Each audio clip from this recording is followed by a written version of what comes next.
Eh,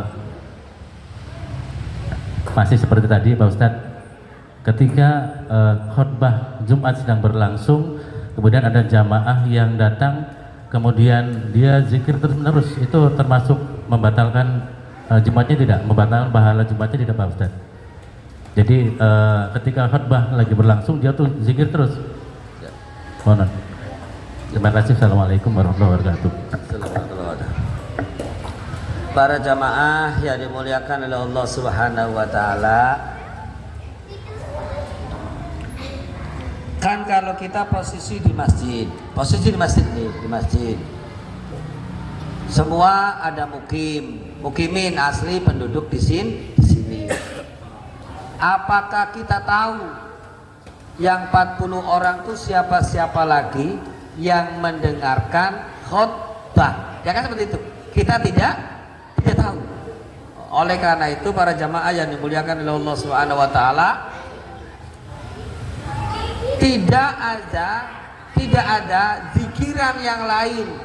Tidak ada zikiran yang lain tatkala khatib sedang berkhutbah kecuali mendengarkan khutbah.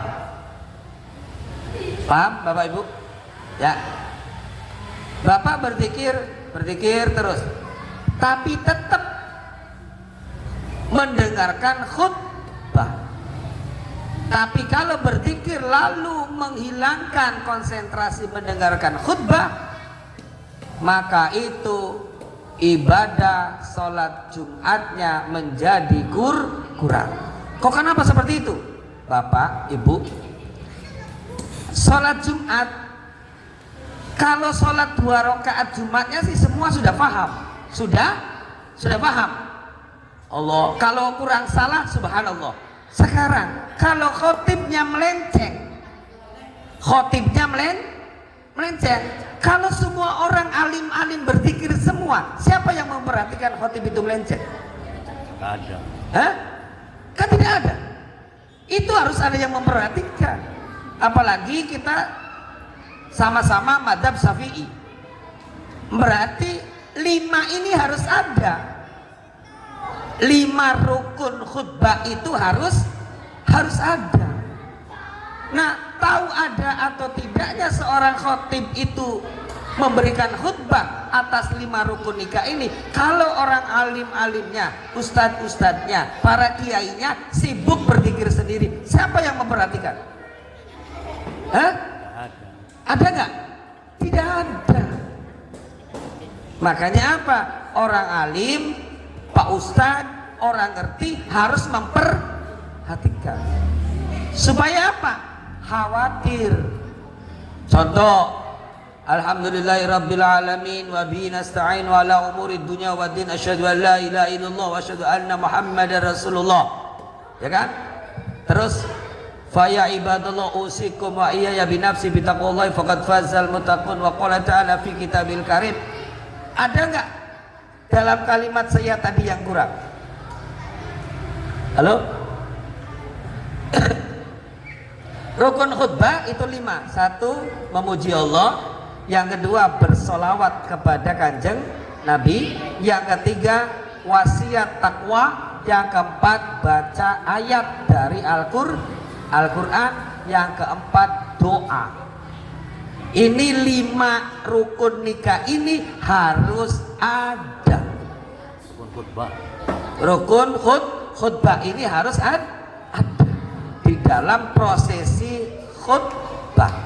Nah, yang paham tentang itu berarti orang alim, para kiai, para ustadz. Makanya apa? Harus konsentrasi mendengarkan khutbah. Paham kira-kira? Nah, kalau berzikir terus, tidak memperhatikan sama sekali, nah itu suatu kesalahan.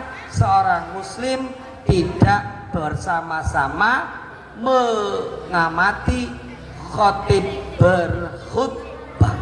Seperti itu para jamaah yang dimuliakan oleh Allah Subhanahu wa taala. Paham kira-kira? Ya. Kalau batal tidak, lagho tidak, karena lagho itu cuman fala yatakallam wa ma yatakallam faqad lagho fala lagho bal jumatalah, kecuali berbicara, berbincang. itu lagho.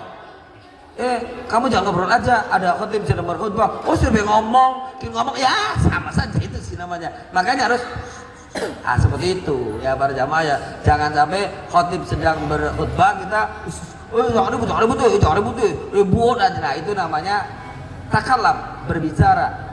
Wa man takallam faqad lagha fala jumatallah. Seperti itu para jamaah yang dimuliakan oleh Allah Subhanahu wa taala. Sebelum ditutup, tayamum berarti alatnya pakai debu. Apa aja? Debu. Yang dibasuh cuman 2 anggota badan. Tidak seperti wudu. Baik tayamum karena wudu atau tayamum karena mandi besar. Maka yang ngerti ilmu tayamum terlebih dahulu yaitu binatang. Contoh kucing. Tatkala telah berhubungan pasti lari. Gelibuk di pasir. Itu mandi, itu tayamum. Ayam setelah berjima ya lalu lari leprok. Itu tayamum. Berarti semua makhluk Allah itu pasti ngerti tentang bersuci. Sampai kucing pun mandi pakai pasir guling-guling, ayam segala macam mandi semua. Masa manusia yang setelah berhubungan tidak mandi? Nah itu namanya kalah sama binatang. Maka tayamum cuma 2 Bu ya. Yang pertama naqlut turab. Nih debu, setiap sini pasti banyak debu. Nah, apa itu tayamum wal istibahati sholati fardhu. Lihat saya tayamum. Ya. Nah, pertama itu muka seperti ini. 1, terus 2, selesai. Pindah. Tadi di sini. Sekarang pindah sini.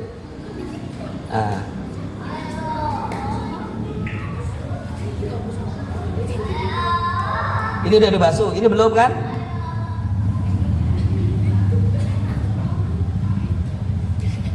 Selesai.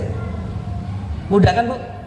Tayang mudah dari pel, debu ning tembok, ya, ning apa sih? Kaca atau ning ordek. Tapi dikenalin Bu, bokat, debuwe anak staples. Sakit itu, makanya gini dulu tuh supaya debu yang keras terjatuh. Set. Selesai. Pindah tempat sampai sikut, muter, tempel lagi pakai sikut, muter, sudah selesai. Gampang ya. Ntar diulang Selasa depan karena sudah suara adzan. Mudah-mudahan bermanfaat. Dan diteruskan Selasa depan surutut tayamum, syaratnya tayamum dan fardunya tayamum. Mungkin itu saja yang dapat saya sampaikan. Mohon maaf atas segala kekurangan. Mudah-mudahan kita semua termasuk orang-orang yang senantiasa bersyukur di hadapan Allah Subhanahu wa taala. Ilmu kita bermanfaat dan kita senantiasa diberikan kekuatan oleh Allah sampai dengan akhir ayat kita bisa mengucapkan kalimat la ilaha illallah Muhammadur Rasulullah. Amin. Wabillahi taufiq wal hidayah. Wassalamualaikum warahmatullahi wabarakatuh. Waalaikumsalam warahmatullahi wabarakatuh.